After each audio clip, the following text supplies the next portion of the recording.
അങ്ങനെ കാത്തിരിപ്പിനൊടുവിൽ പ്രാവിൻകൂട്ട് ഷാപ്പ് എന്ന ചിത്രത്തിൻ്റെ ആദ്യ ഷോ ഇപ്പോൾ കേരളത്തിലെ വിവിധ തിയേറ്ററുകളിൽ അവസാനിച്ച് ചിത്രത്തിൻ്റെ ആദ്യ റെസ്പോൺസൊക്കെ പുറത്തുവന്നുകൊണ്ടിരിക്കുകയാണ്. ആ ഒരു അപ്ഡേഷനാണ് ഇന്നൊരു വീഡിയോ ഭാഗത്ത്. വീഡിയോയിലേക്ക് മുൻപ് വീഡിയോ ലൈക്ക് ചെയ്യുക, ചാനൽ സബ്സ്ക്രൈബ് ചെയ്യുക. ഈ വരുന്ന ജനുവരി മാസം ഇനി ധാരാളം ചിത്രങ്ങൾ അങ്ങോട്ട് OTT റിലീസ് ചെയ്യും. നമ്മുടെ ചാനൽ ഭാഗം പരിശോധിച്ചാൽ നിങ്ങൾക്ക് കാണാൻ വേണ്ടി സാധിക്കുന്നതായിരിക്കും. ബേസിൽ ജോസഫ്, സൗബിൻ, ചെമ്പൻ വിനോദ് എന്നൊക്കെ പ്രധാന കഥാപാത്രങ്ങൾ ഇന്ന് റിലീസ് ചെയ്ത ചിത്രമായിരുന്നു പ്രാവിൻകൂട്ട് ഷാപ്പ്. എല്ലാ സിനിമാ പ്രേമികളും ഒരേപോലെ ചിത്രത്തിൻ്റെ റിലീസിനായി ഏറെ ആകാംക്ഷയോടെയായിരുന്നു കാത്തിരിക്കുന്നുണ്ടായിരുന്നത്. ഫൈനലി ഇപ്പോൾ ഇതാ പ്രാവിൻകൂട്ട് ഷാപ്പ് എന്ന ചിത്രത്തിൻ്റെ ആദ്യ ഷോ കേരളത്തിലെ വിവിധ തിയേറ്ററുകളിൽ അവസാനിക്കുമ്പോൾ ചിത്രത്തിന് മികച്ചൊരു പോസിറ്റീവ് റെസ്പോൺസ് തന്നെയാണ് പുറത്തുവന്നുകൊണ്ടിരിക്കുന്നത്.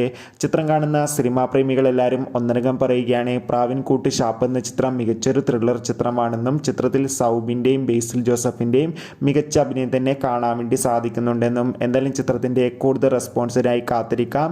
ചിത്രം കണ്ടവരുടെ അഭിപ്രായം തീർച്ചയായും കമൻറ്റ് ബോക്സിൽ രേഖപ്പെടുത്തുക.